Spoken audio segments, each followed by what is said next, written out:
God is so good. God is able to do just what He says He will do.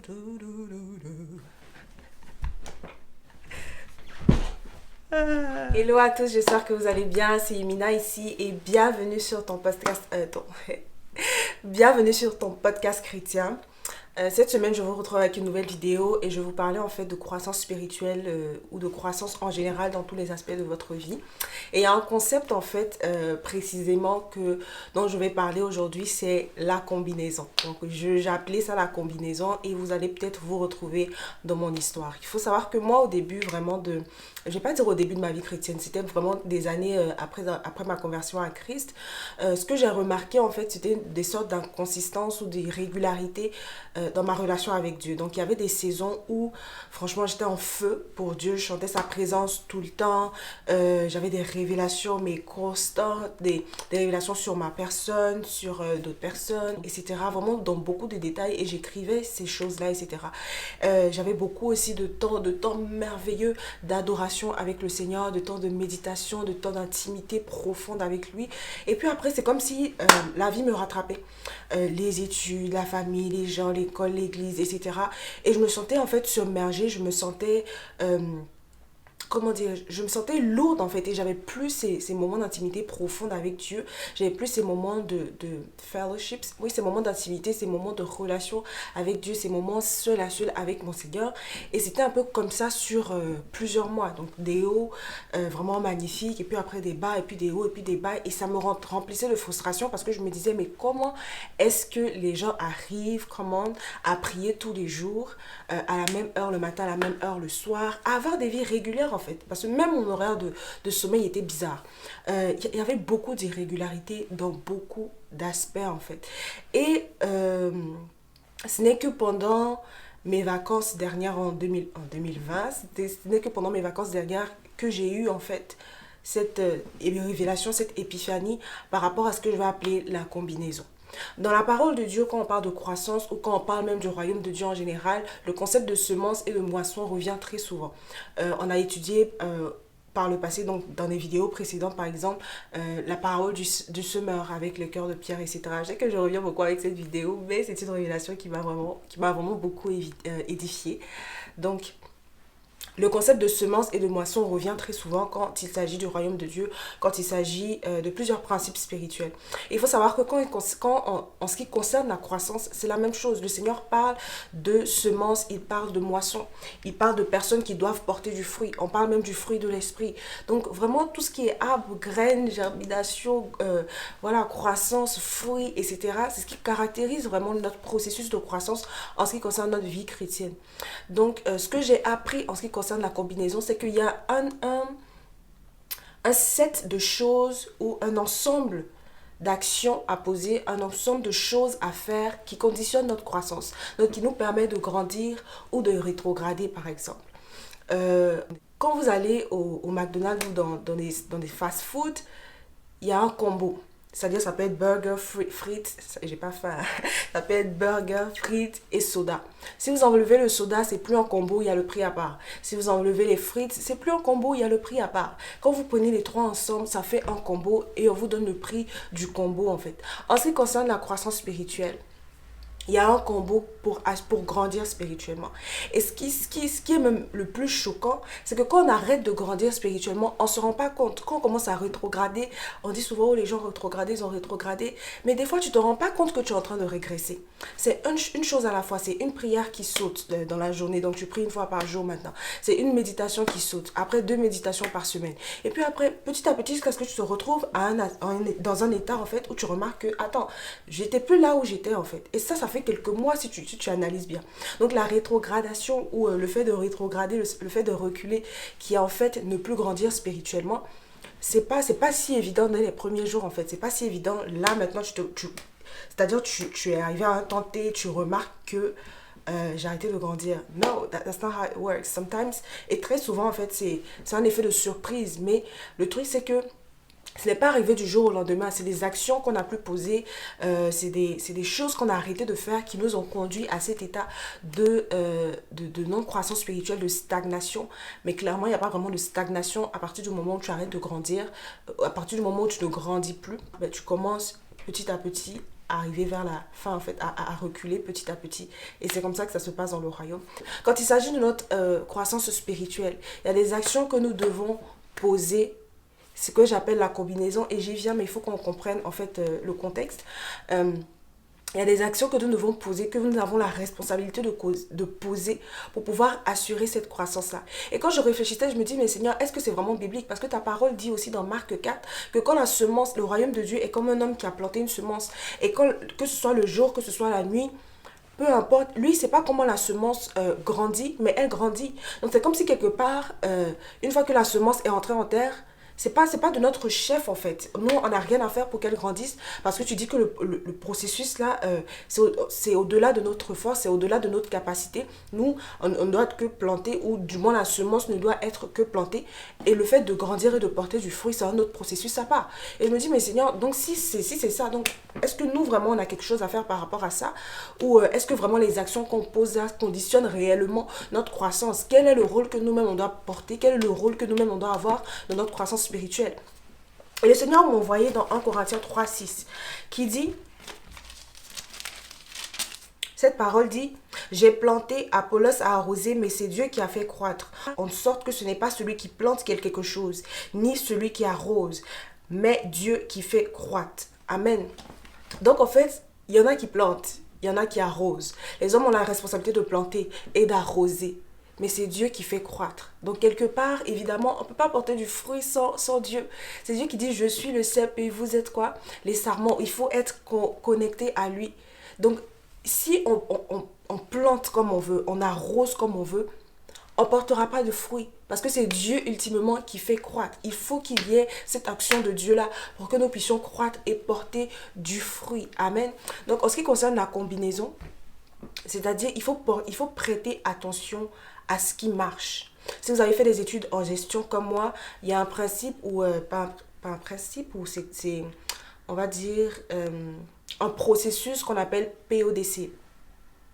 Planification, organisation, direction, contrôle. Et en général, on revient beaucoup sur des choses qui ne marchent pas dans notre vie. Si quelque chose est bloqué, si quelque chose n'a pas bien marché, on se demande, mais pourquoi ça n'a pas marché? Pourquoi ça n'a pas marché? C'est bien. C'est des questions essentielles à se poser. Mais ce sur quoi je vais attirer votre attention, c'est qu'il y a des choses qui marchent et il faut aussi savoir pourquoi ça marche. Pourquoi en ce moment où tu es, dans cette saison où tu as soudainement tout qui te vient comme ça. C'est-à-dire qu'une grâce, mais tu ne comprends pas. Il faut comprendre, qu'est-ce que je suis dans quelle saison? Et c'est là que justement la tribu d'Issachar me plaît beaucoup parce que cette compréhension des temps et des saisons, elle est primordiale. Il faut comprendre en ce moment le mouvement de Dieu, c'est quoi? Ok? Quand des choses n'ont pas marché, c'est vrai.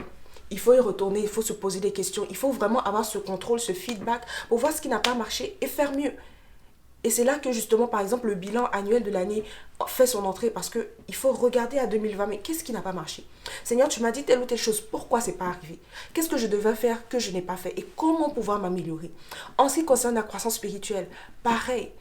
Pourquoi est-ce que depuis des années que je suis en Christ, il y a des choses que je ne comprends pas encore, il y a des principes que je n'ai pas encore compris? Est-ce que c'est parce que je lis pas? Je lis pas ma Bible, je ne médite pas ma Bible. Est-ce que c'est parce que je n'écoute pas des enseignements? Je pense que je peux connaître tout par moi-même. Est-ce que c'est parce que je n'ai pas de communauté, je n'ai pas d'église?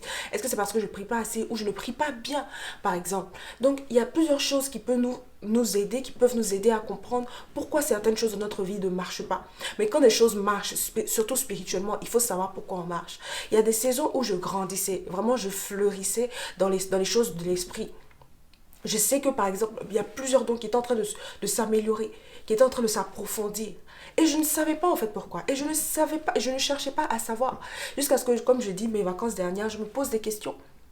Et je me dis, mais attends, il y a une saison où chaque jour, je lisais mes devotionals sur l'application The Bible App by YouVersion, d'ailleurs, que je recommande fortement à tout le monde. C'est une application qui édifie énormément, mais je ne sais pas si après, peut-être que je vais faire une vidéo favori lifestyle chrétien, quelque chose, en tout cas tant que Dieu me le permet, mais j'encourage vraiment tout le monde à avoir cette application. Donc chaque jour j'étais dessus, je regardais des stories qui justement étaient 2-3 minutes d'exhortation, je lisais mes dévotionnels, je priais le matin, je priais le soir par exemple, j'écoutais beaucoup d'enseignements, donc au lieu de perdre mon temps sur les réseaux par exemple, d'ailleurs j'étais même pas sur les réseaux, j'allais pour poster, mais même sur Facebook j'allais juste regarder des groupes qui m'édifiaient beaucoup, mais je regardais même pas la page d'accueil avec tous les posts, etc. Donc c'était vraiment une combinaison d'actions que je posais, mais qui favorisait ma croissance spirituelle. Et petit à petit, par exemple, si je me lève en retard, j'arrête de regarder l'application. Donc c'est sûr que je ne vais pas être édifiée, je ne vais pas lire mon dévotionnel, je vais prier comme ça, et puis c'est tout. Ou je vais me dire, ah, la prédication est trop longue, c'est 1 heure, où je vais regarder juste un moment, et puis après, je ne vais pas continuer. Donc, c'est des choses, en fait, que tu arrêtes sans t'en rendre compte. Et c'est là, en fait, que tu vois l'importance d'être consistant, d'être intentionnel par rapport à ta croissance. Parce que rien n'arrive au hasard, les amis, rien n'arrive au hasard. Genre, je ne grandissais pas au hasard, c'était pas trop que Dieu m'aimait trop, donc je grandissais comme ça. Non, il y avait la grâce de Dieu. Il y avait la grâce de Dieu. Mais quand tu cesses d'être profond dans les choses de Dieu, quand tu cesses d'être intentionnel, même la voix de Dieu, tu ne l'entends plus très clairement. Tu entends la voix des gens, tu entends ton mental te parler, le diable aussi vient faire ses affaires, et la voix de Dieu devient un peu floue dans toutes ces choses-là. Parce que Dieu n'est pas extravagant, des fois il est très subtil. C'est Élie qui dit, il a cherché dans le vent, le Seigneur n'était pas dans le vent, il a cherché dans le grand puits de ceci, le Seigneur n'était pas là-bas, mais c'était dans un doux soupir qu'il a entendu la voix du Seigneur. Mais s'il y a tous ces bruits à côté, on ne peut pas entendre la voix du Seigneur. Donc la combinaison, en fait, c'est ces actions-là que je posais et qui favorisaient ma croissance spirituelle, mais dont je n'étais pas vraiment consciente. Deuxième chose encore, c'est qu'à une autre dimension, c'est une autre combinaison. À chaque dimension, sa combinaison. Oui, oui. Word right there. À chaque dimension, sa combinaison. Donc, c'est-à-dire que je ne peux pas me nourrir, c'est-à-dire à 5 ans, tu ne te nourris pas de la même manière que quand tu as 6 ans. La même chose en fait, même à 5 ans dans le Seigneur, à 4 ans, 5 ans, 6 ans dans le Seigneur, 10 ans dans le Seigneur, tu ne te nourris plus de la même façon que tu te nourrissais il y a un mois. Parce que ton être intérieur grandit. La parole dit dans 2 Corinthiens au chapitre 4, verset 16, qui dit « C'est pourquoi ne perdons pas courage, lors même que notre homme extérieur se détruit, notre homme intérieur se renouvelle de jour en jour. » Et vous savez que justement, de la naissance, à partir de la naissance, le corps grandit. Et puis arrivé à un moment, justement, il commence à decay. Il y a genre une décadence et puis on arrive jusqu'à la mort. Donc, il y a un moment de croissance et puis après, pouf, le corps commence à aller vers la mort. Et nous sommes... C'est ça, mais nous sommes tous appelés à mourir un jour. Et donc, la Bible dit, alors que notre homme intérieur se détruit, alors que nous approchons de la mort tous les jours, alors que ce corps extérieur-là se détruit, le corps en nous, le corps intérieur se renouvelle de jour en jour, se renouvelle de jour en jour. Donc, le corps intérieur, l'homme intérieur, c'est ce que la Bible dit, l'homme intérieur se renouvelle de jour en jour. Donc c'est sûr que si on pose des actions concrètes chaque jour et qu'on grandit spirituellement, on arrive à d'autres dimensions, on arrive à d'autres niveaux. Et la nourriture dont on avait besoin il y a quelque temps, c'est plus la même nourriture dont on a besoin aujourd'hui. À chaque dimension, sa combinaison. Et ça, il faut en être conscient en fait, afin de poser des actions, mais de grands pas de foi. Il y a des raisons pour lesquelles il y a des personnes en 4 ans. Et je suis une servante de Dieu, mais quand on m'a dit que ça fait 4 ans qu'elle est en Christ, je dis waouh, elle porte du fruit, elle arrive à une dimension. Mais c'est parce que justement, elle se nourrit. Si tu sais que tu as conscience, si tu as conscience du fait que Jésus revient bientôt et ton temps est précieux. Et donc, tu vas commencer à avoir des vraies combinaisons. Tu vas commencer à être en partenariat, en collaboration avec le Saint-Esprit pour avoir les vraies combinaisons, pour accéder aux vraies dimensions, pour porter les vrais fruits dans la vraie abondance. Amen. Donc, c'est ce sur quoi je veux porter votre attention cette année. On ne grandit pas au hasard. On ne grandit pas au hasard. On ne porte pas du fruit au hasard. C'est vrai que quand la semence est dans le sol, c'est Dieu qui fait croître. Mais planter et arroser, c'est notre responsabilité. C'est aussi de notre chef. Le Seigneur, on doit arroser. Il y a ma soeur, ma grande sister Sarah Issa, la servante de Dieu Sarah Issa, qui disait « Avec quoi tu arroses ta vie? Avec quoi tu arroses ta vie? » Et même qui arrose ta vie. Les paroles que tu entends, ce sont des semences. Ça va quelque part. La foi vient de ce qu'on entend. Et on espère que ce qu'on entend vienne de la parole de Dieu. Ce qu'on entend vient de la parole de Dieu. Je dormais il y a quelques jours, j'ai fait un rêve bizarre. Et le Saint-Esprit, justement, me rappela le verset qui dit que la nuit, et c'était dans une parabole, la nuit, le diable vient semer des graines. Et je me dis, ce monsieur, il dort. Bon, on ne sait pas si c'est un monsieur. En tout cas, cet individu, il ne dort pas. Vraiment, il ne dort pas, il est actif. Même dans ton sommeil, dans tes rêves, il veut venir planter des choses qui vont porter du fruit. Lui-même, ses fruits, ses mauvais fruits. Et le Seigneur aussi est en train de planter des choses. Donc, ce n'est pas intentionnel par rapport à nos combinaisons, par rapport au type de prière que nous faisons. Parce qu'il même, il y a des types de prières. C'est vrai, quand tu accèdes à d'autres dimensions, tu ne pries plus de la même manière. Le pasteur Mohamed Sadogo, par exemple, parlait de la contemplation. Et même mon pasteur nous a parlé aussi de la contemplation. Qu'il faut contempler. Mais il y a des prières, on ne sait pas qu'il faut contempler. Il y en a qui font toujours des prières de combat. Jamais d'action de grâce, jamais de contemplation, jamais de repentance, jamais. Il y a tellement de types de prières pour chaque type de situation. Mais notre intimité, la façon dont on adore Dieu, ça doit changer. À chaque dimension, sa combinaison. Et ça, je veux que vraiment nous en soyons conscients en 2021. On ne grandit pas au hasard. On ne porte pas du fruit au hasard. Ce qu'un homme a semé, il va le récolter aussi. Il le moissonnera aussi, la parole dit. Ce qu'un homme a semé, il le moissonnera aussi. Donc, qu'est-ce que nous sommes en train de semer?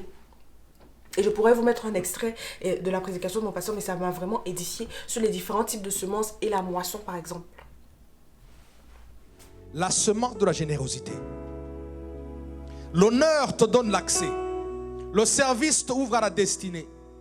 L'excellence t'amène à l'élévation. La générosité t'ouvre les trésors du ciel. Donc, en cette année, qu'est-ce qu'on est en train de semer? Qu'est-ce qu'on veut moissonner? Et justement, quand tu sais ce que tu veux moissonner, quand le Seigneur te montre ce qu'il te faut moissonner, mais tu vas semer différemment. Tu vas semer différemment. Tu ne vas pas semer la haine, la jalousie, l'envie, etc. Parce que tu ne veux pas moissonner ces choses-là. Tu ne vas pas semer le déshonneur, la rébellion, l'impolitesse, des choses semblables. Parce que ce n'est pas ça que tu vas moissonner. Le salaire du péché, c'est la mort. Donc, c'est-à-dire, si tu sèmes le péché, tu récoltes la mort. Keraboshi. Donc, qu'est-ce qu'on veut semer? Qu'est-ce qu'on veut moissonner? À chaque dimension, sa combinaison. Et pour savoir quelle est ta combinaison, il faut encore aller en profondeur avec le Saint-Esprit. Ce qu'on a commencé, il y a des actions qu'on a commencées qu'il faut continuer. On ne s'arrête pas de prier. Au contraire, plus on monte, plus il faut prier d'ailleurs. Plus on monte, et plus il faut prier, ce n'est pas forcément dans la durée, bien que la durée est aussi importante, c'est aussi dans l'efficacité. Il faut savoir comment prier efficacement. Je pense que le pasteur Castano qui disait, il y a trois raisons. Et je ne sais plus dans quel enseignement je l'ai entendu, mais il y a 3 raisons pour lesquelles on n'a pas d'exaucement. C'est parce qu'on ne prie pas assez, on ne prie pas bien, ou ce n'est pas encore le temps. La fréquence de prière, la qualité, le type de notre prière. Parce que le Seigneur même nous a enseigné comment il faut prier. Et la durée. On ne peut pas prier sur 1 mois et puis avoir l'exaucement. On ne peut pas prier sur...